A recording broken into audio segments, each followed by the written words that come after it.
Nimona ending. Explained. Is Nimona dead? Netflix's Nimona is an animated action-adventure film that deals with themes such as identity, non-conformity, and standing up against authoritarian governmental organizations.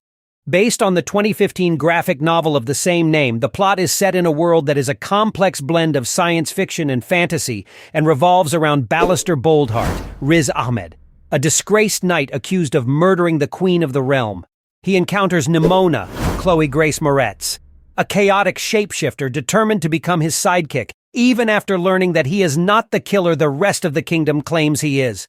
Together, they embark on an incredible adventure to find the person who framed Ballister. Here is everything you might want to know about the ending of Nimona. Nimona plot synopsis. By design, Nimona is one of those rare fantasy projects where time and science have been allowed to move concurrently.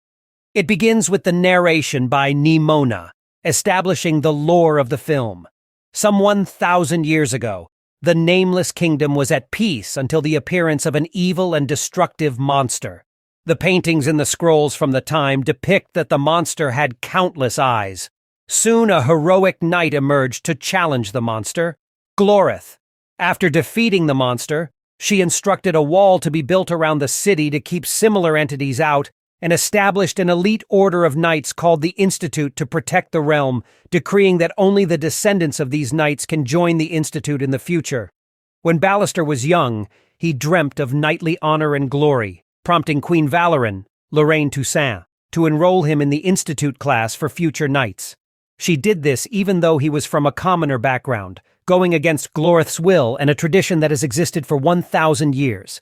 Predictably, the decision has been regarded as controversial since then, even among people from Ballister's social status.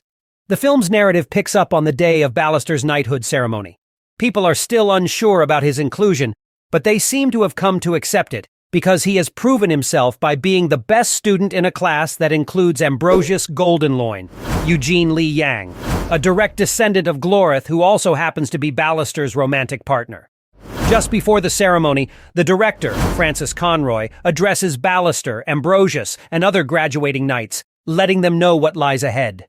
To Ballister in particular, she says that this day the kingdom will see him for who he really is. The first one to be knighted is Ambrosius, likely because of the family he belongs to. Ballister is second, but just as the queen returns his sword after making him a knight, it activates and kills her. A moment ago, it seemed that the people of the kingdom had accepted Ballister for who he was, but now he is a murder suspect. While this is happening, Ambrosius swings his own sword and amputates one of Ballister's arms. As Ballister prepares a prosthetic arm for himself, he gets a visitor at his ramshackle hiding place, an apparent teenager who introduces herself as Nimona. She declares that she is there to be the sidekick of the man who killed the queen. Although Nimona is somewhat disappointed after learning that he isn't really a murderer and that someone has framed him, she insists that her offer of being his sidekick still stands. Disregarding that, Ballister goes to tell the Institute that he is not the murderer and is imprisoned for his trouble, just as Nimona predicted.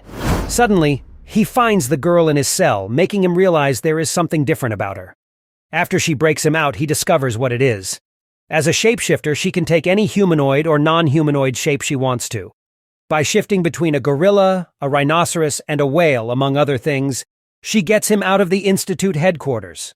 Back at their hideaway, Ballister struggles with accepting what just happened, especially because his education as a Knight of the Institute has taught him that entities with special abilities can be only one thing: a monster. Dealing with a mixture of fear and curiosity, Ballister is allowed to ask one question. When he asks why she wants to help him, Nimona immediately answers that it is because she is bored, but later adds that he is also hated by everyone, implying that people hate her too. Meanwhile, the director puts Ambrosius in charge of finding Ballister. Nimona ending. Who framed Ballister? Right before the knighting ceremony, a squire named Diego, Julio Torres, distributed the swords among the knights. Concluding that he might have some answers, Ballister and Nimona venture into the town, inadvertently cause havoc, and abducts the young man. They learn that the director of the Institute framed Ballister by replacing the sword. Diego even accidentally recorded the entire thing. As Ballister still believes in the Institute, He doesn't want to bring it down by publicly revealing that the director killed the queen. Ballister wants to pass the video to Ambrosius, prompting Nimona to remark that he is brainwashed.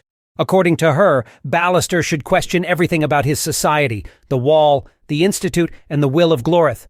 Although the phone carrying the video evidence is destroyed, Ballister and Nimona trick the director into confessing everything and upload the video on the internet for everyone to see. This is when the director finds an old scroll with the revelations about Nimona's real identity.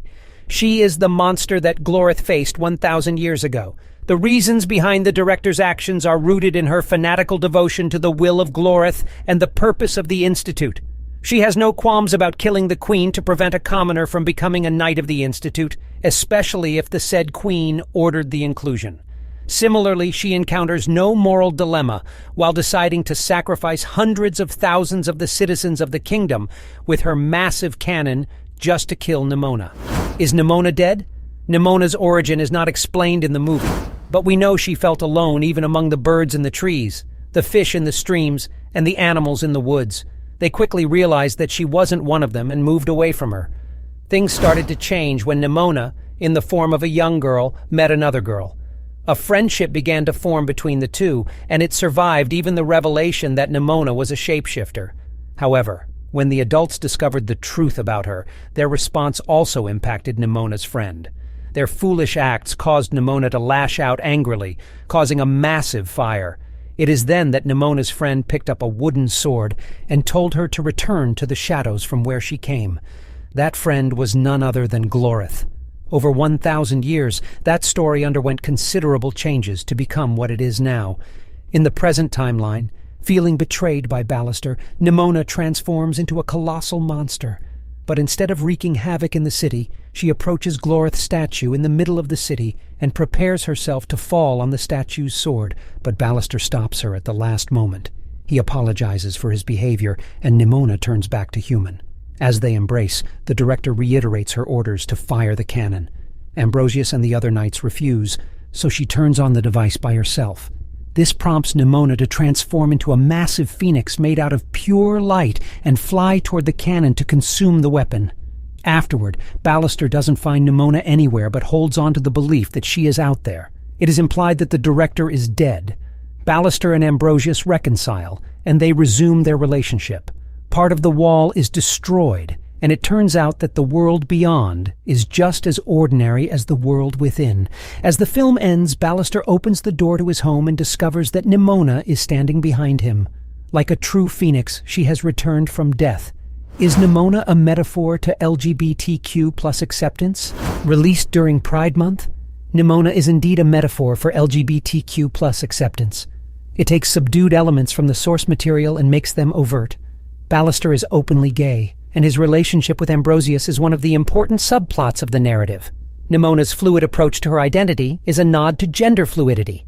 Her monster form represents what society and traditional institutions erroneously perceive as evil about the LGBTQ plus community. Thanks for watching.